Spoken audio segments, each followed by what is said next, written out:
What's good, y'all? It's your host, the real Ed Oliver and Brandon Scott. Today, we're gonna react to Klay Thompson's comments about Jordan Poole on the Paul George podcast, and we're gonna get to some more hot takes from you guys. Let's get to it. You are Locked On Wizards, your daily Washington Wizards podcast. Part of the Locked On Podcast Network. Your team every day.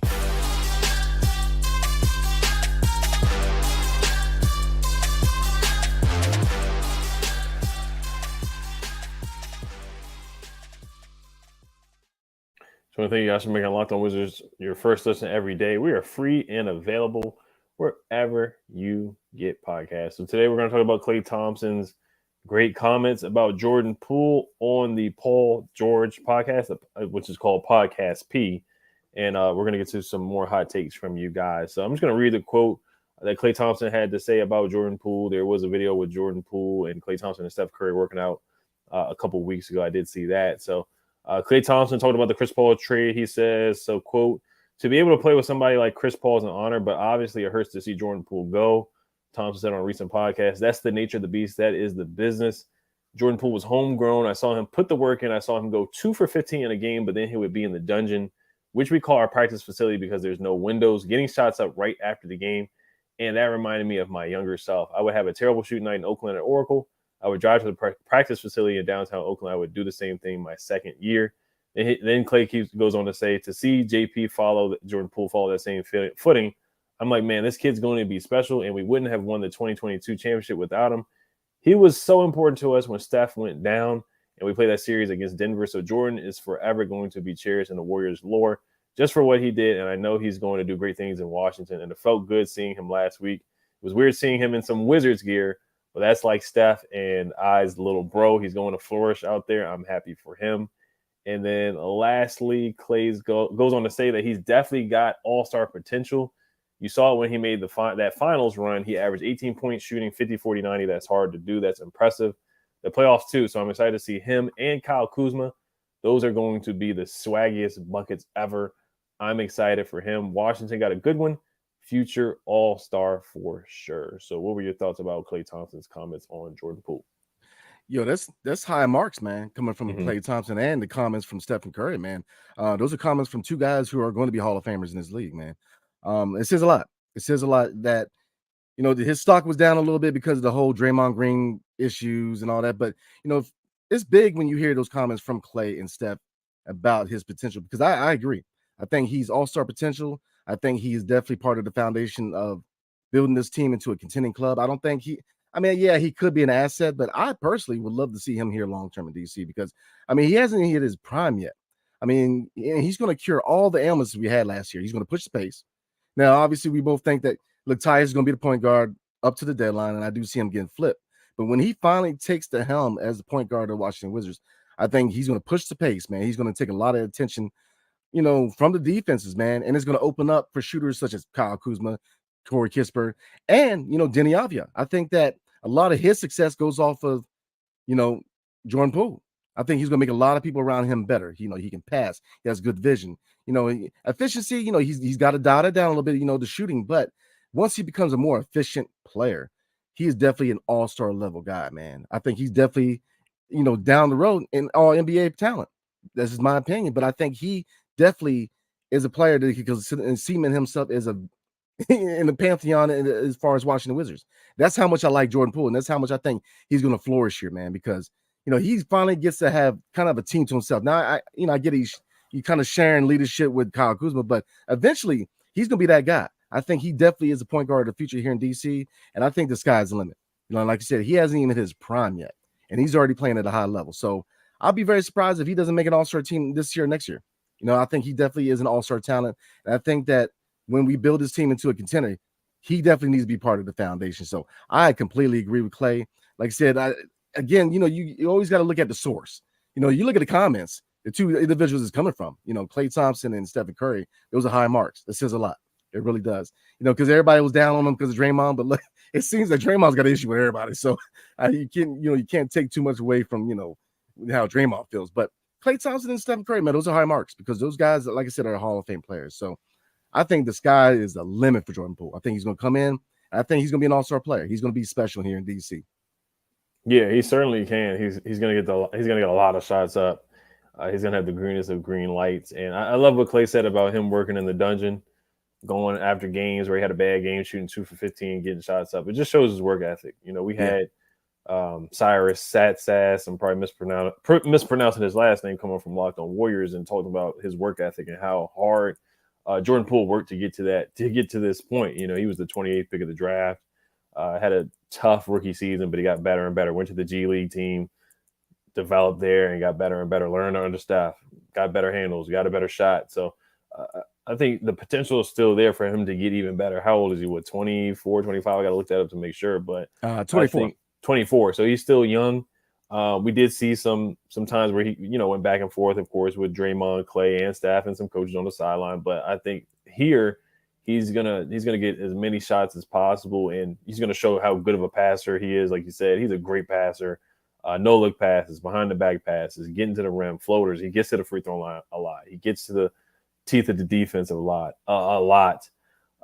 He's a great free throw shooter, a good 3-point shooter. We'll see. Can he be a solid defender? But I think he definitely can make an all-star team. And I always compare him to Lauri Markkanen last year. How Lauri Markkanen got traded to the Jazz. He was the best player on that team, where Jordan Poole has the opportunity to be the best player on this team. And he certainly can be an all-star. And I think a lot of Warriors fans are very upset. Every Warriors fan you talk to, we're like, we just traded a 24-year-old budding potential all-star for a 39-year-old Chris Paul, who's probably going to be there for 1 year or 2 years at the most. It's probably a 1 year thing for them. But you trade Jordan Poole for Chris Paul, and it just doesn't make sense to a lot of Warriors fans. But we know why it happened, because of the chemistry issues. And I do think the Wizards got it still. Whether he's here long-term or not, I think he's a good player that you could definitely build around. And I think he's going to become a solid leader. I mean, you look at the ways that he's handled the questions about Draymond Green. He's taking the high road every time. So I think he's definitely looking to come here and buy in as a leader. So I love hearing that from Klay. Klay's a hard worker. Steph is a guy that works hard. These guys don't play around. These guys won championships, multiple championships. So they're not going to lie or sugarcoat about guys. When they talk about players, they're going to be real and honest, and they really believe in this guy. And he stepped up in the playoffs too. Klay talked about the finals run. They don't win that finals without Jordan Poole. When Steph got hurt and Jordan Poole had to step up and play, he was a 50, 40, 90 guy. He averaged 25 points when Steph didn't play last year. He's a guy that they had to rely on. I'm looking at the numbers from that Denver series that he brought up. Klay had 30 points in game 1 against the Denver Nuggets, 29 points in game 2 in the Western Conference Finals. He was 23 at the time doing this in the Western Conference Finals, and had 27 in game 3. Had 31 against Memphis in the second round, 27 in game 3. So he put up some big numbers. I think we're going to see some explosive games for him. We're going to see a lot of 30-point games from Jordan Poole. Probably a couple 40-point games here and there, because he's going to take a lot of shots. They're going to rely on him to score. Basically, him and Kuz, like Klay Thompson said, the swaggiest bucket. So these guys are going to get a lot of shots up and a lot of buckets for sure. Look, JP's about to light the league on fire. I'm trying to tell you, he is on a revenge tour. He is focused. He is ready to roll. I'm trying to tell you, and Kyle Kuzma too. I mean, they're a good combo as far as leadership, but they're about to ball out. Don't get me twisted. I'm not saying they're going to be a playoff team. We're going to challenge, but we're going to be fun to watch. We're going to be probably the most fun garbage team in the league. It's going to be fun to watch, but he's going to light it up. I definitely think he needs to be part of the future, because he hasn't even in his prime yet, man. And he is an electrifying talent. He's going to bring people into the seats. Those little luxury seats that Ted put in there, there's going to be no problem trying to put people in there, man, because I'm telling you, people they want to watch him play, because very often we've said this a lot, man. People try to paint passionate players as locker room cancers, or they have issues, and they try to paint that whole stigma with the whole Draymond Green thing. But so with these comments kind of show a new light that, look, he's a hard worker. He's not a problem in the locker room. He's very passionate, man. And I think that really all these reports trying to put him out there as like a locker room cancer, it just shows that people are quick to label these players as issues. No, passionate. The work shows, man. He puts the work in there. Like I said, if it comes from Stephen Curry, which in my opinion is a first ballot Hall of Famer, and Klay Thompson, these are probably the best shooting tandem in the history of the league. You haven't seen this amount of shooting as far as a tandem, a backcourt, probably in the history of the league. So those are high marks. But Jordan Poole's gonna come in, man. He's focused. He is taking that leadership role. He's gonna have to light the league on fire. So, I definitely love, man. I'm telling you, I'm ready for the season, man. I'm ready for football, man, but I'm ready for some Wizards basketball too, man. I'm ready to watch it, Jordan Poole and Kyle Kuzma do the thing. So high marks, and I think it's definitely a sign for things to come, man. He's gonna come in here and man, I'm gonna do my own hot take, man. I think when it comes in hindsight, I'll say this, man. I think that Jordan Poole is gonna come down as probably one of the best point guards ever played for this organization, because he is a young talent that you just don't see very often, man. You just know it. I mean, I'm not saying he's generational. I'm not saying that you're gonna be up there with the GOATs, but I'm saying that, his hard work and the way he plays, man, he reminds me a lot of Gil. A guy who pushes the pace, a guy who's an electric scorer, man. Gil was never known as, being a big passer. He's famous for, saying when, on his podcast that, you had to prove yourself for him to pass you the ball. But I think that he's going to be he can go down as probably one of the best point guards playing in an organization, because he's got the moxie to be that guy, man. He's a young talent who's already solidified himself as a guy who can play in the NBA at a high level, at an all-star level. So sky's the limit. And I think that these comments ring very true, man. Mm-hmm. Oh, yeah. I mean, he's another guy that's coming from the Warriors. So there's a lot of similarities in the same style of play, where they both can get buckets and they both have deep three-point range, where Gilbert could, shoot the ball from the logo. Jordan Poole has done things like that, pool party in Golden State. So, yeah, I think he'd be one of the better point guards in the last 10 years. John Wall, Gilbert, Russell Westbrook, and the great Rod Strickland. I'm not going to go far too back, but I think within the last probably 10, 15 years, I think he can definitely be up there with those guys. We'll see. I think he has the potential to do that for sure and make an all-star team for sure. So we're going to get to some of the hot takes about Jordan Poole. But before we do get to that, today's episode is brought to you by Birddogs. Birddogs makes you look good. Birddogs stretch khaki shorts are designed to fit slimmer through the thigh and giving you a truly sculpted look. Birddogs uses anti-stink sweat wicking fabric that keeps you cool and dry all day long. Shout out to Birddogs. They just sent us a nice hat. Brandon's rocking a cool hat right now. They got a Yeti cup as well. Some really nice shorts. They got pants, joggers, anything you name it, Birddog has. It's a smooth, sleek, unique look. If you want to go golfing or even playing basketball, go out on the grill, especially in the summertime, going to the beach, you definitely can wear Birddogs gear for sure. Shorts, joggers, whatever you want, you name it. Birddogs has it for clothes wise. So go to birddogs.com/LockedOnNBA or enter promo code LockedOnNBA for a free white tech hat. That's birddogs.com/LockedOnNBA or promo code LockedOnNBA for a free white tech hat. You won't want to take your Birddogs off. We promise you. All right, so let's get to a couple of hot takes here. This one is from Reggie Pierre on Twitter at BigReg70. So it's BIGREGG70. My hot take is Jordan Poole will be James Harden 2.0, and Bilal will make at least third team all defense. Oh, okay. I can rock with that. As far as Jordan Poole, man, I can't agree enough. I definitely think he's an all-star talent. He's an all NBA talent. I think he's going to be one of, like you said, one of the best point guard prospects we've had since John Wall. I mean, we had 1 year with Russell Westbrook, but I think he's definitely going to be one up there, man. I think he's that good, because look at his age, 24. He hasn't hit his prime yet. He's already electric scorer. He's already a guy. He's going to, I'm telling you, so I agree. Bilal, I agree with that too. I think that Bilal, his intangibles and his length on defense, man, he's definitely going to be a great defender in this league. I definitely think he's going to be all defensive team. I think that's a great hot take, man. I really do, because the potential with Bilal as far as on the defensive end is there. Now, offensively, does he find his way? We'll see. We have a couple guys on the team that, defensively they're polished, but offensively they need to work on the game. But defensively, he's a monster. I mean, look at Summer League. I get his Summer League. You can't put too much in the Summer League, but he could play at a high level in the defensive end. So, yeah, I agree with the hot take. That's a good one, man. Yeah, I like it. James Harden 2.0, I think there's similarities because Jordan Poole came off the bench for the Warriors, and James Harden came off the bench for the Thunder. He got a bigger role, went to Houston, and then, his numbers just skyrocketed. Jordan Poole is a guy that gets to the free throw line a good amount. He shot 5 free throws a game last year. Just looking at James Harden, because, he was a guy that got to the free throw line a lot. Hit a lot of step backs. He's a guy that can cook, do a lot of and one mixtape moves, and just get to the basket and all kinds of, kind of kind of dance and get swaggy buckets like Klay Thompson said. So I can see the similarity there with him getting a bigger role for sure. So I don't think that's too far-fetched. Now, Jordan Poole, I mean, James Harden, he turned into an MVP candidate, so we'll see. That definitely is a high goal for sure, but I think Jordan Poole can definitely make an all-star game in his career for sure. And then Bilal will make at least third team all defense. I don't see that happening only because I'm not sure how much playing time he's going to get his rookie season. So he's asking rookie year?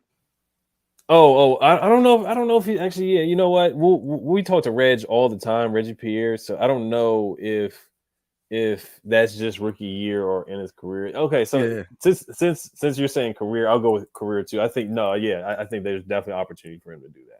I think there is. He has the length, the mobility, the hops, the athleticism. You look at the nasty blocks that he had in summer league.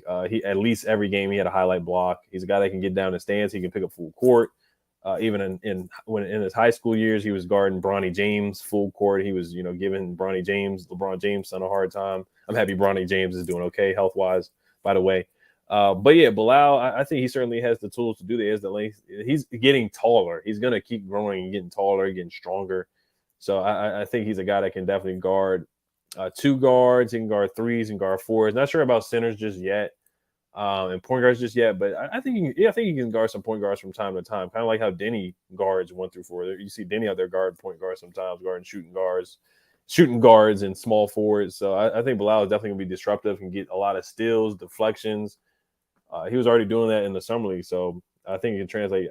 Third team all defense. It's hard to do that. But I think when it's all said and done, I think he can definitely get some votes for that for sure. Yeah, I do as well, man. If you look at his blocks, run down blocks, his instincts, I think is definitely a goal for him. No, but this year, nah. Playing time is going to be in this year. I don't see it this year, but, going forward, absolutely. I love his makeup on defense, man. He's a monster. I mean, that's the thing we said last year was we need more dogs. He's a dog. Mm-hmm. He's a guy. He's got the instincts on defense, man. He's nasty on defense. If he can add the consistent offensive game, man, we got something to Bilal. So, yeah, I definitely agree. Now, I'm actually looking at it. I'm looking at NBA.com year by year, NBA all defensive teams. I don't think they have a third team. I think they only have a first and second team because I'm looking at it right now, like 2021. Yeah, that makes sense. 2023, it was Alex Caruso from the Bulls, Drew Holiday, Jaren Jackson from the Grizzlies, Brook Lopez from the Bucks, Evan Mobley from the Cavs, and the second team was Bam Adebayo, OG Anunoby, Dylan Brooks made second team all defenses. People were just saying Dylan Brooks was just so awful and trash, but he made a second team all defense team this year. Draymond Green made second team, and Derek White from the Boston Celtics made it. So, it's tough. It's not easy to do it. Matisse Thybulle made it for the Sixers in 2022, and I think Bilal can be as good as a defender as Matisse Thybulle. Yeah, I do too. I think that Bilal and Denny both can be all defensive guys. They both, if you look at Denny, man, he shut down Giannis. He's shut down some guys. He's got a track record of being, throwing that X up, turbo time and all that. But I think both of them are high level defenders, man. Bilal, get back in Bilal. He's just got the intangibles, man. He's just his body makeup, man. 7'2" wingspan. He's still growing. 18 years old. He's not even like close to being in his prime, man. And he's still growing. So defensively, he's just that guy, man. He's just got that. He's a perfect defensive prospect, man. Like I said, if he can add that the offensive side, man, we got a diamond in the rough. So yeah, I agree. That's a good hot take, man. I think because I forgot, man. Yeah, there's only first and second team for defense. yeah. So yeah, thank you, Reggie. We definitely appreciate you, man, because you're always talking to us on Twitter all the time. So we're gonna wrap it up there. Just want to thank you guys for listening and making Locked On Wizards your first listen every day. We're free and available wherever you get podcasts. Make sure you guys subscribe, hit the like button, hit the notification bell as well. We'll be talking about possibly some Dwight Howard comments and some more hot takes on the next episode. So we want to thank you guys for listening. Hail to the Wizards. Peace.